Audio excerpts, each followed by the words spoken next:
Let's get it started in, let's get it started in here. Broadcast settings. No, we're not recording Cinderella right now. We're recording a vlog. Let's get it started in, let's get it started in here. No, why do I not have time management skills? I have literally none. I don't know the rest of the lyrics. I forget. I am the worst when it comes to actually doing things in a proper. All I know is it's like ho and ho and ho and ho, and I don't know where it goes from there. I've had this program on this computer for like 5 years. Why are you suddenly asking me all this shit now? Something like that. I don't know.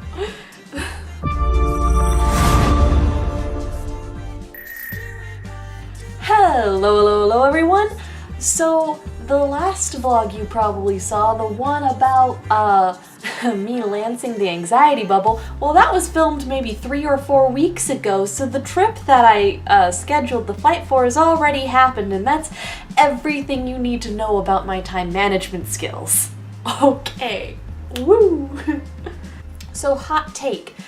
The 2018 Nissan Altima eats shit, and the 2017 Chevy Impala I would trust with my kid's life if I had kids, you know? The reason why I know this and have this opinion is a very long and involved story, but you know, all my friends over the past week, which was a week ago, got a kick out of this story, like a sort of Schadenfreude sort of enjoyment out of me griping about it every once in a while. So you know what? I think I can let you in on that. Like first things first, I went to a friend's wedding and it was wonderful and glorious, and I'm so happy I got to see all my friends again, but everything other than that is very private. So I can't tell you about that, but I can tell you about my own personal struggles, so that's fine. So it all started about a Saturday or so. I was supposed to get on a plane at, let's say, about, my wrist says 8:30 p.m. And so I had a day, it was a good day, I was nervous as all hell, anxious as fuck, and I was just distracting myself by just drawing. I had like a little project of like these 2 character concepts I was doing, and I was just like manically trying to get both of them done before the flight, and I knew I wasn't gonna make it before the flight. Do you want to get Chinese food? Yes, I always. And just and so it was getting around to be like, okay, 2 hours out from the flight, gotta get everything by the door, out the door, and into the car so we can go to the plane, except ring, ring, ring, ring, ring, the telephone. It's the airport. And because of storms that were in Colorado, when I was gonna have to take a connecting flight to Dallas first, and that would take like an hour, and by that point the storms would be gone. But because of that, they canceled that flight and rescheduled my flight to 6:30 in the morning. At least I'm home, right? I can get some sleep, wake up a little early. Normally I don't really go to sleep until like 4:30 a.m. anyway, so it's fine, right? 3 hours of sleep. And like I was able to like finish the Chinese food and everything. 3 hours of sleep, can't eat anything because I'm nervous. Like the meal from yesterday, gone, worn off. And so we get there, 6:30 in the morning. Sit for an hour in the terminal, sit on the plane for another hour additionally, because there's like a lockdown of the Dallas airport. And they promised the entire way that Dallas was on a complete lockdown, and that our connecting flights would be waiting for us when we got there. Because they wouldn't leave if Dallas airport was on a lockdown, would they? No. They did. And so instead of immediately getting on my next flight, we had to wait till like 2:30. That's fine. I'm just gonna chalk that up there and just be like, okay, I can goof around the computer. It's fine. It would have been fine if it hadn't been for the flight back. But we're not even at the flight back. We've got a ways to go till the flight back. Because the next leg of this story is just dealing with the rental. Because, you have to rent a car for independence's sake. And I mean, honestly, if I had honestly planned this all out better ahead of time, it would have been so much cheaper just to Uber. Just to Uber myself from the airport to the hotel. It's like 11 minutes from the airport to the hotel where I was staying at, and like another 15 minutes to the venue where the wedding was going to take place and everything. And I didn't even end up using the rental at all.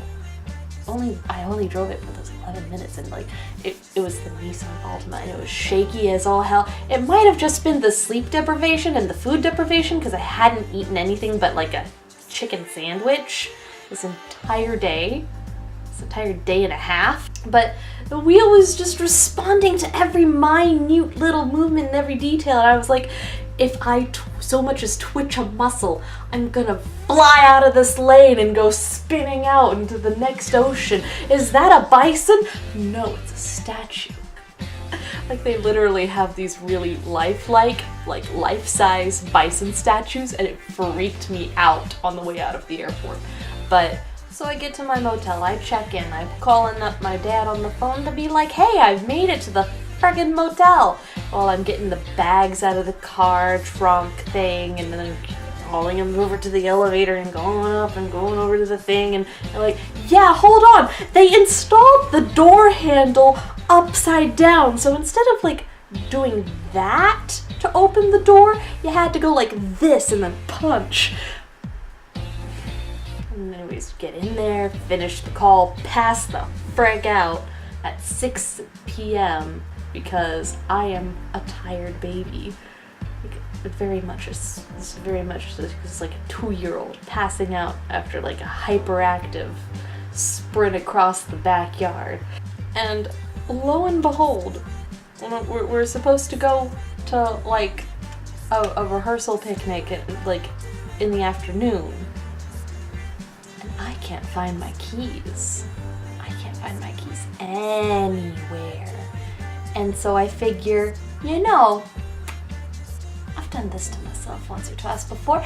Probably I left the keys in the trunk of the car while I was getting my stuff out of the bag. That makes the most logical sense, right? Of course, that's because like if I had dropped it before I got to the hotel room, someone would have picked them up and taken them to the lost and found, or either stolen the car, right? And neither of those things happened, so of course it should be in the trunk of the car. No. So I just decided not to deal with it.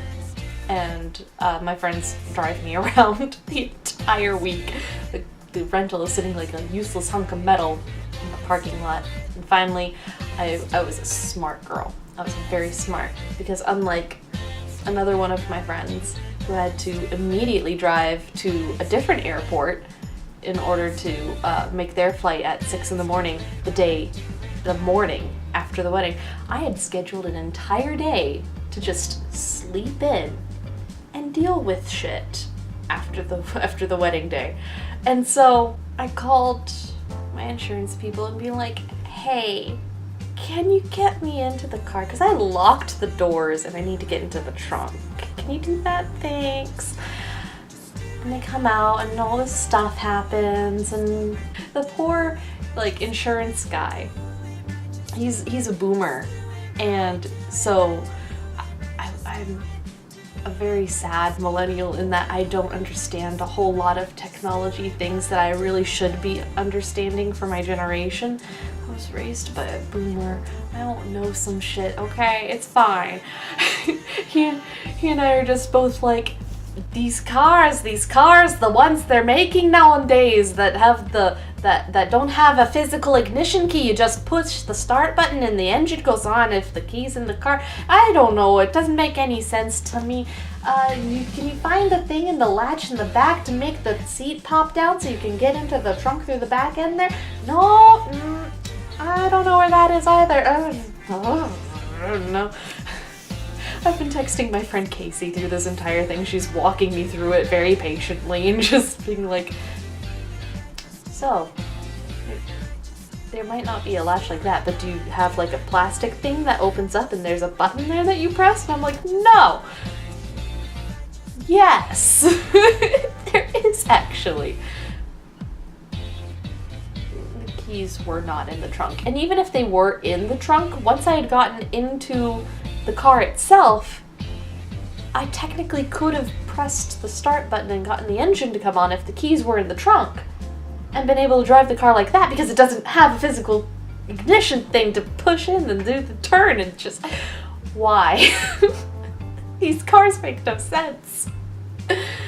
Oh, it's so easy to steal. It's so terribly easy to steal. Why would you do this? The key's not in the trunk. The key's not in the trunk. They gave me 2 keys. There were 2 things. There were two key things on that ring. Not in the trunk. They're gone. Missing. It's $225 to replace a key. They gave me 2 keys.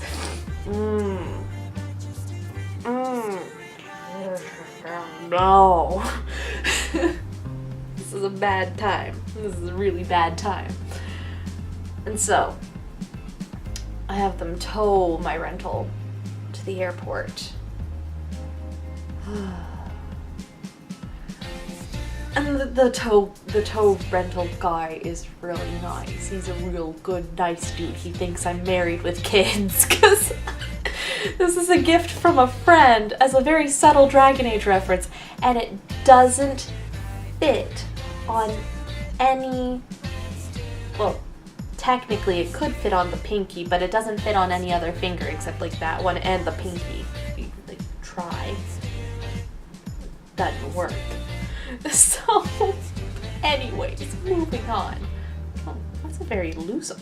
Why are my fingers all different sizes? I don't understand why this is a thing. So they exchanged the Nissan Altima for the Chevy Impala. And it has a physical ignition key and it drives like butter spreads. It's really nice. It's the best car I've ever driven, if I'm being completely honest. It was just so good. I couldn't get over that car. I wanted to keep it. I really wish I could have kept it, because the emotional goodbye that I gave that car when I drove it back to return it the next morning at 4:30 a.m. It was a very touching moment, but yeah. While I was packing my things to go back to the airport at 4:30 a.m. because my flight was supposed to leave at 6:30 a.m. Supposed to, we're getting there. Because I had to do that. I had checked all of my bags.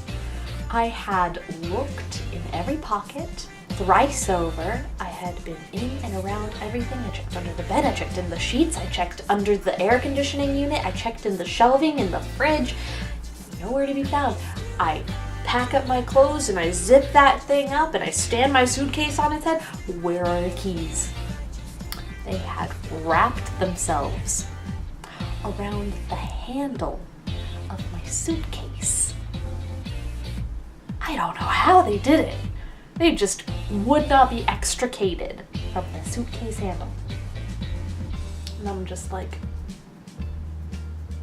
well, that could have saved me about $150 in getting people to come out here and open a car that didn't have the keys in it and getting the tozers and things that happened.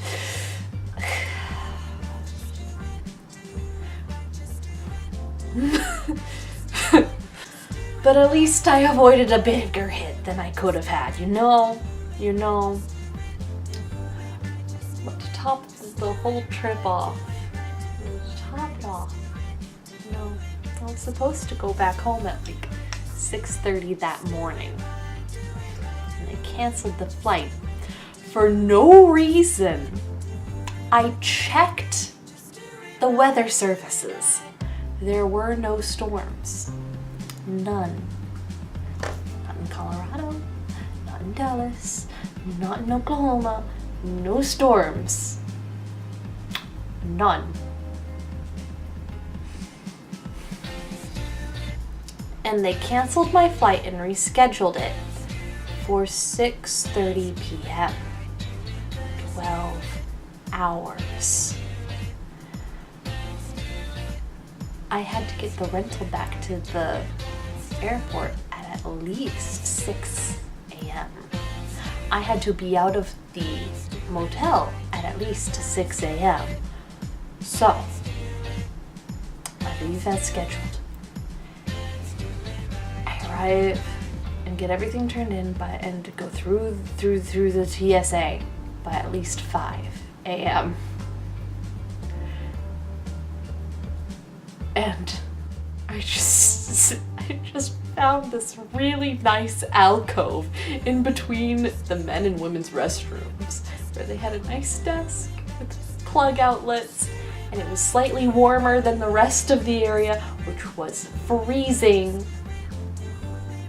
And I went and got myself like a peppermint mocha and English toffee lattes every once in a while from the coffee shop like 30 feet away.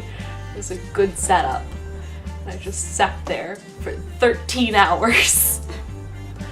Doesn't stop me from being angry. All the nice amenities in the world will not stop me from being angry that they canceled my flight and delayed me for 13 hours. I'm sorry. Thinking about it still makes me very upset. Thankfully, everything went as scheduled once the plane arrived, finally, at 6:30 p.m., and then everything was fine. Eventually, I got to get home and sleep.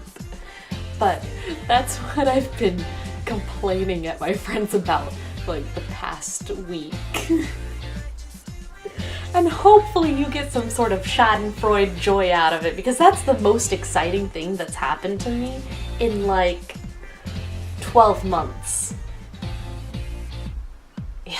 But other than that, it was a wonderful trip. It was like a really good trip, and I really enjoyed seeing people and making new friends. Like, seriously, I just have to learn how to talk to people like a human being. Because communication is key. I'm just really bad at it. How do you talk to people, even?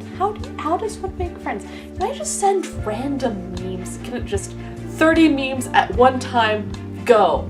Thanks. I'll see you again next month when I've got a new meme store built up.